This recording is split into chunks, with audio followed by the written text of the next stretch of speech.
और आपको बता दें इस वक्त बड़ी खबर उपचुनाव से आ रही है। बांकीपुर के उपचुनाव की खबर आपको बता देते हैं। इस वक्त जो खबर आ रही है, पीके यानी कि प्रशांत किशोर 1100 वोटों से आगे चल रहे हैं। दूसरे राउंड की गिनती पूरी हो चुकी है। प्रशांत किशोर का पहला दांव है ये चुनावी दांव, और उसमें वो बांकीपुर में, जो कि बीजेपी का गढ़ है, और छोड़िए बीजेपी का गढ़, वो नितिन नवीन की सीट है, उसमें प्रशांत किशोर इस वक्त मतगणना में आगे चल रहे हैं। ये बड़ी खबर इस वक्त हमारे पास आ रही है।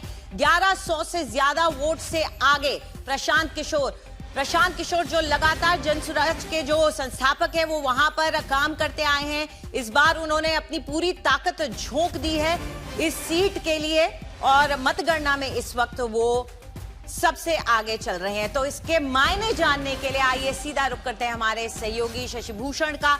शशि भूषण, दूसरा राउंड भी पूरा और 1100 वोटों से ज्यादा की बढ़त।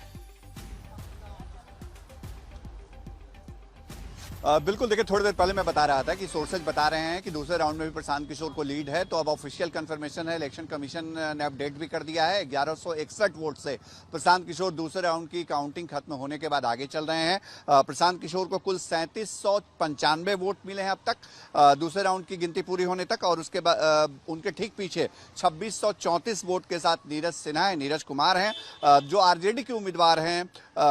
664 वोट उनको मिले हैं, जो रेखा गुप्ता है। तो जाहिर तौर पे कह सकते हैं कि प्रशांत किशोर जनसुराज के लिए ये बहुत ही एक अच्छा मैसेज है, जो रुझान है उसके अंदर, कि वो शुरुआती बढ़त उन्होंने बनाकर रखी हुई है। ये बढ़त उनको आगे 29 राउंड में भी बनाकर रखनी होगी, क्योंकि 31 राउंड की मतगणना जो है वो बांकीपुर में होनी है। जी, बहुत अहम हो जाता है कि वो पूरे 29 राउंड में भी इस बढ़त को बना के रखे। शुक्रिया आपका इस पूरी जानकारी के लिए।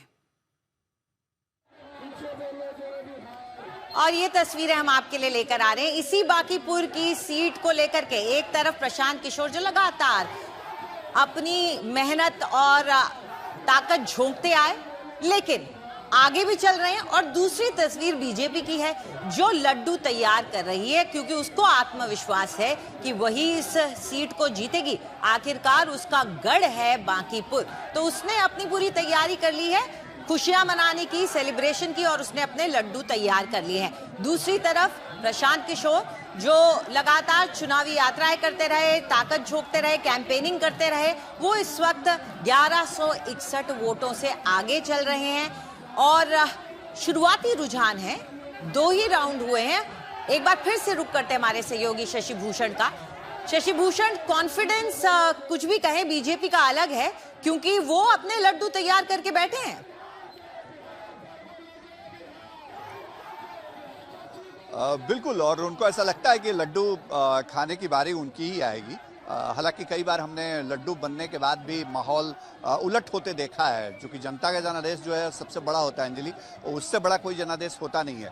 प्रशांत किशोर फिलहाल बढ़त में है, लेकिन आप समझिए कि भारतीय जनता पार्टी को क्यों लगता है कि लड्डू उनके कुनबे में ही फूटेगा। आप इस सीट की अगर बात मैं करूं तो यहाँ पर हमेशा वोटिंग परसेंटेज बेहद लो रहा है। पिछले चुनाव में भी 40% से कम वोटिंग, 40% के आसपास वोटिंग हुई थी। इस बार 34% से थोड़ी ज़्यादा वोटिंग हुई। इसको लेकर के कई राजनीतिक दल या उम्मीदवार चिंता भी जता रहे थे, लेकिन भारतीय जनता पार्टी का अपना जो थिंक टैंक है या जो चुनावी गणित समझता है, वो ये दावा कर रहा था कि इस कम वोटिंग परसेंटेज में भी उनके लिए जीत के संकेत छिपे हुए हैं। और क्यों भारतीय जनता पार्टी ये कहती है, साल 2006 में इसी विधानसभा सीट पे बाई इलेक्शन हुआ था, उपचुनाव हुआ था। 2005 में बिहार में आम असेंबली चुनाव हुए थे, जिसमें नवीन किशोर सिन्हा, जो नितिन नवीन के पिता थे, वो जीत करके आए थे। हालांकि उनके निधन के बाद 2006 में यहाँ उपचुनाव हुआ। उस उपचुनाव में केवल 19% वोट, केवल 19% वोट भारतीय जनता पार्टी को मिले थे, लेकिन उसके बावजूद नितिन नवीन चुनाव जीत करके पहली बार विधायक बने थे। उसके बाद कभी भी नितिन नवीन इस सीट से नहीं हारे। इस बार भी नीरज सिन्हा भले ही उम्मीदवार हो भारतीय जनता पार्टी के, लेकिन चुनावी प्रबंधन, चुनावी जो पूरा मैकेनिज्म होता है, उसको खुद नितिन नवीन पटना में बैठ करके कैंप करके अंजाम दे रहे थे। तो भारतीय जनता पार्टी का भरोसा इसी बात को लेकर के है। हालांकि प्रशांत किशोर अगर चौंकाते हैं, अगर बड़ा उलटफेर करते हैं अंजलि, तो ये लड्डू छिन जाएगा बीजेपी के हाथ से, ये भी तय मानिए। जी, आप हमारे साथ बने रहे शशि भूषण।